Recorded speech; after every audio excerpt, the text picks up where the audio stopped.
যুক্তরাষ্ট্রের নেতৃত্বাধীন quadrilateral security dialogue বা কোয়াডে বাংলাদেশ যোগ দিলে চীনের সঙ্গে দেশের সম্পর্ক যথেষ্ট খারাপ হবে বলে সতর্ক করেছেন ঢাকায় চীনের রাষ্ট্রদূত লি জিমিং। চীনের প্রতিরক্ষামন্ত্রী ওয়ে ফেংহি সাম্প্রতিক বাংলাদেশ সফরে এই বার্তা দিয়েছেন। সোমবার বাংলাদেশে কূটনৈতিক সংবাদদাতাদের সংগঠন বিকাবের সঙ্গে এক ভার্চুয়াল আলোচনায় চীনের রাষ্ট্রদূত এই কথা জানান। চীনের রাষ্ট্রদূত বলেন, চীন কোয়াডকে তার দেশের বিরুদ্ধে জোট হিসেবে দেখে। এটি 4 দেশের একটি জোট। এটি চীনের জন্য কি তা আমরা সবাই জানি। এই কারণেই জাপান হাত মিলিয়েছে যুক্তরাষ্ট্রের সঙ্গে। উল্লেখ্য, যুক্তরাষ্ট্র, জাপান, অস্ট্রেলিয়া ও ভারত কোয়াডের সদস্য। এই জোটকে অনেকেই এশিয়ান ন্যাটো বলে অভিহিত করে থাকেন। বাংলাদেশ ও চীন তাদের সম্পর্ককে স্ট্র্যাটেজিক বলে উল্লেখ করে থাকে। চীন বাংলাদেশের বড় উন্নয়ন অংশীদার। চীনের ওয়ান বেল্ট ওয়ান রোড বা এক বলয় এক পথ পরিকল্পনাতেও বাংলাদেশ যুক্ত হয়েছে। কোয়াড প্রসঙ্গে চীনের রাষ্ট্রদূত বলেন, আমরা চাই না বাংলাদেশ কোনোভাবেই এই জোটে অংশ নিক।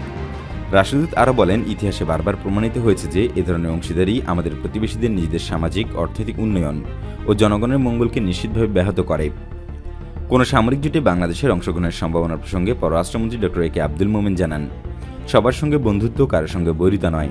এই নীতির আলোকে বাংলাদেশ সবার সঙ্গে সুসম্পর্ক বজায় রাখছে। বাংলাদেশ কোনো সামরিক জোটে যোগ দেয়নি এবং যোগ দেওয়ার পরিকল্পনাও নেই। রোহিঙ্গা নিয়ে শিগগিরই কোনো ত্রিপক্ষীয় আলোচনা নয়। এদিকে ডিকেবের সদস্যের সঙ্গে আলোচনায় চীনের রাষ্ট্রদূত বলেছেন, রোহিঙ্গা প্রত্যাবাসন ইস্যুতে মিয়ানমারের সরকারের সঙ্গে চীন যোগাযোগ করতে পারছে না। মিয়ানমারের পরিস্থিতি এখন স্বাভাবিক নয়। মিয়ানমারের সামরিক বাহিনী ক্ষমতা দখলের পর থেকে চলমান সংঘাতের দিকে ইঙ্গিত করে রাষ্ট্রদূত বলেন, আমরা অদূর ভবিষ্যতে ত্রিপক্ষীয় আলোচনার কোনো সম্ভাবনা দেখছি না।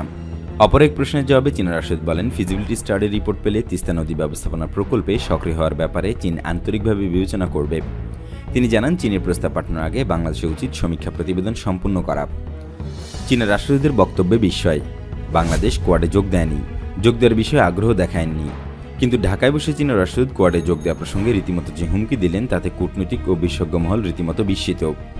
নাম প্রকাশে অনিচ্ছুক এক কূটনীতিক বলেন, অনেক সময় অনেক বিদেশি সচিব বা মন্ত্রী নিজ দেশে বসে তাদের জাতীয় স্বার্থ সংশ্লিষ্ট বিভিন্ন বিষয়ে কথা বলেন, কিন্তু চীনের রাষ্ট্রদূত যেভাবে ঢাকায় বসে প্রকাশ্যে বললেন তাতে আশ্চর্য না হওয়ার উপায় নেই। তবে রাষ্ট্রদূত তার দেশকে প্রতিনিধিত্ব করেন, তাই তার বার্তা ওই দেশের বার্তা বলেই ধরে নিতে হবে। কূটনৈতিক সূত্রগুলো বলছে, সম্ভবত চীন এখন এই অঞ্চলে প্রকাশ্যেই তার কৌশলগত বার্তা দিতে চাইছে।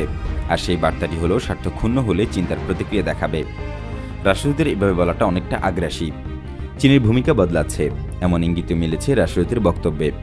সম্প্রতি চীনের প্রতিরক্ষামন্ত্রী বাংলাদেশ ও শ্রীলঙ্কা সফর, গত বছর নেপাল সফর এবং বর্তমানে কোভিড মোকাবেলায় টিকাসহ অন্যান্য সহযোগিতা দেওয়া ও জোট গঠন করা, এসব বিষয়ে বিবেচনা নিলে দেখা যাবে এই অঞ্চলে অতীতের চেয়ে অনেক বেশি সক্রিয় হয়ে উঠেছে চীন। চীন এখন চাচ্ছে যারা তার সহযোগিতা নেবে তারা তার পক্ষে থাকবে।